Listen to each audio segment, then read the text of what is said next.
everybody, this is Andrew from TS for Tech. Today I'm excited to take a look at this. This is a 2-camera, basically dash cam dual from Miofive.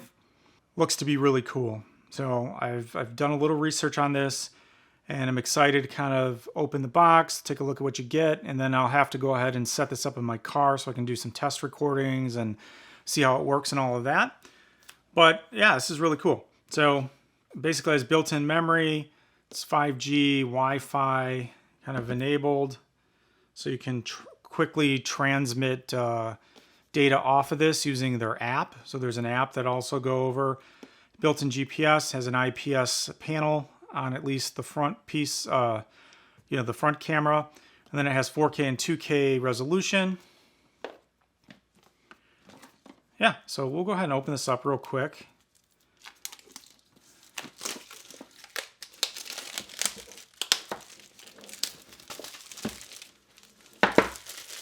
So go ahead and unbox this. Comes in a nice box, tightly fitting lid.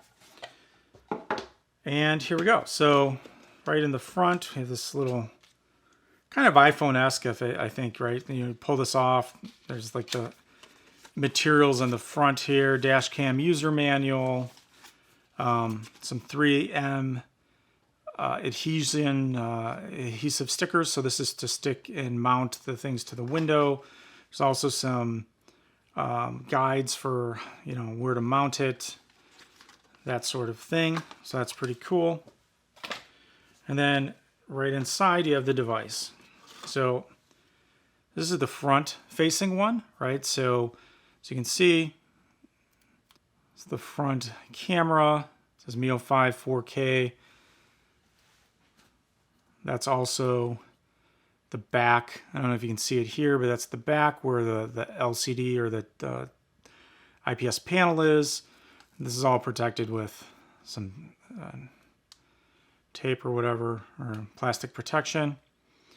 And then as you can see, the top piece, this is the part that mounts to the window via this clip mount. So you mount this on the window and then this clips in. So, I mean, it is removable. So once you put it in, you can take it out if you need to. But that's the way that it mounts to the window. And then there's the DC in, and then the second channel, which is the rear camera. So technically, you could use this just as a front-facing camera if you don't want to run all the cabling in your car. If you do want to do that, then you can have a front-facing camera and a rear-facing camera, and it all records into the same unit and all of that. So really pretty cool. Really nicely made, feels high quality, doesn't feel cheap.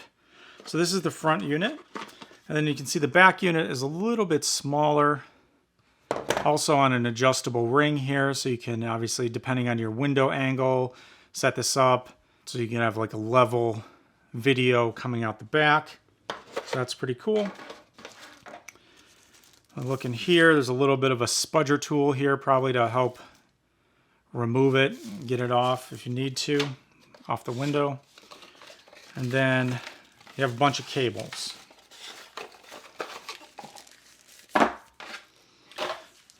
So now obviously, as you would imagine, you're gonna have to run some cabling in your car to plug this all in.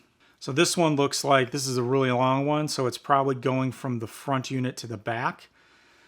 So once you plug this in, you can maybe run it along your headliner or somewhere along the doors and all of that to get to the back of your car to plug in the rear unit. But basically this is that long jumper cable to connect the two. Then you also have a front cable, USB to to a micro USB, which is the power in. So this one also pretty long. I think the assumption here is that you're close to a front lighter socket or something like that, so they do give you a lighter socket adapter. So plug this in, run the power, again somehow hiding the cable up to the front, so then you can plug it into here. Then you plug this one into the back one with that really long cable. And there's like a small jumper cable here too, so maybe this is to transfer stuff off if you need to, or I don't know, whatever. Use it on your computer if you take this off and want to come back and manually do it versus use the app. You can do that. So basically that's what you get in the box. So what I'm going to do now, I'm going to go ahead and set this up in my car. Obviously, it's going to take a little while to get this set up. So I might do a temporary install where I just have the cables laying all over the place, just so I can test it out. And then, use that video and that, I'll probably record it with my phone or something, like the install, what I did. And then I'll drive around, let this actually capture some video, and then we can review the video on the second half of this video. So I'm going to go do all of that, and then we'll jump over to the computer and I'll kind of show you some of the results and show you some footage and kind of talk about it. So let's hop on over there, finish up the review. So here I am just driving down a street, and you can see that the miles per hour showing up, timestamp, all that data that is part of the Miofive settings. You can overlay on the video. You can turn it all off if you want as well, but I left it on. And coming up here, I'll put in the video from the rear camera as well, right up there on the top left. One thing I noticed is on the video files, there's like maybe a 10-second delay if you lined up the beginning of the files, so you have to kind of time shift it a little bit to get it to match up. But anyways, you can see this was recorded in 4K and 2K. Now I'm showing this at 1080p, so you don't really see that 4K. But the one thing I would note is I noticed that the 4K footage, if you have this in your car, it really eats up the whole memory very quickly. So if you have it on loop recording and it's in 4K and 2K, like you'll burn through that memory card with like maybe, I don't even remember how much footage was it, probably an hour of footage or less, definitely less than that I think, where it's like 300, 400 megabytes every minute. So you might want to tone it down if you want to have a long amount of video stored on the device, because if you leave it in 4K, it'll just wipe everything out, within a matter of hours.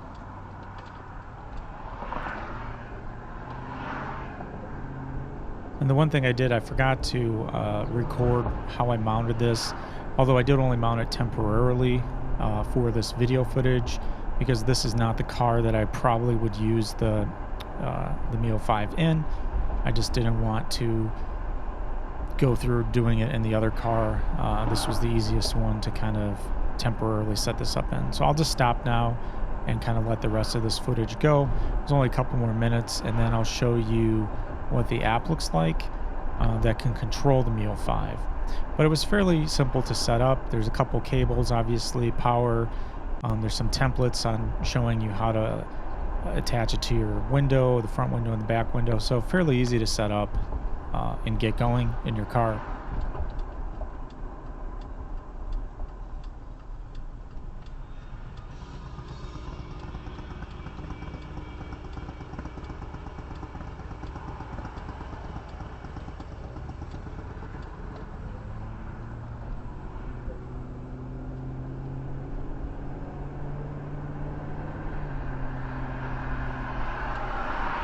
And one thing to note, both the front and rear can record audio, and I have the rear muted in this video.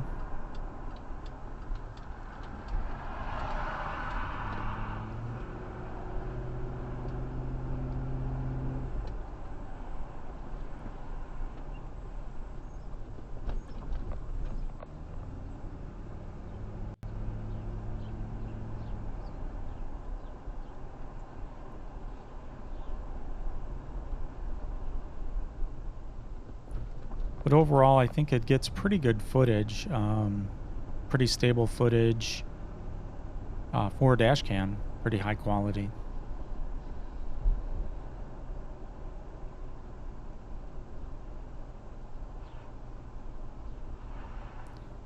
So overall, I was very impressed with this. And like I said, if I had actually done a bunch of recording before and I didn't save it on my phone, so I lost it when I wrote over it. So anyways, this is the app. You can connect to the hotspot that's broadcast by the Miofive, and then you can get into the camera. You can look at the settings for the camera there. You can do a live view.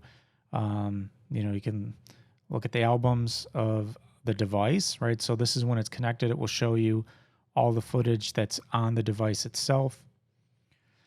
Like I said, if you have it in 4K, you're going to run over this loop video very quickly. Now there's an emergency video tab where you can press and just record emergency, and it stores that separately. There's also parking guard.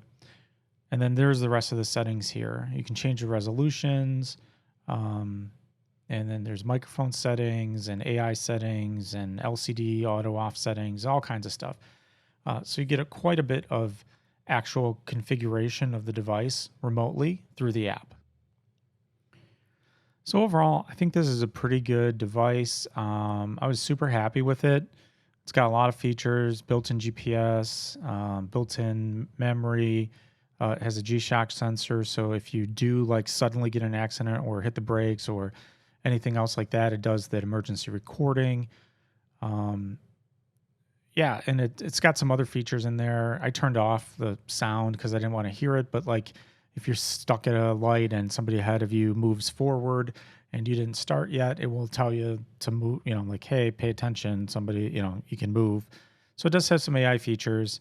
I did not test, or I don't have any recording of the night mode in here because I need to get this video out, and like I said, it did loop over some of the video that I had, so I did have to go back out. So, but the night vision or the night mode is also pretty good, but again, it's not as good as obviously the day mode. So, overall, pretty happy with the quality of this, the construction, the fit and finish, the app.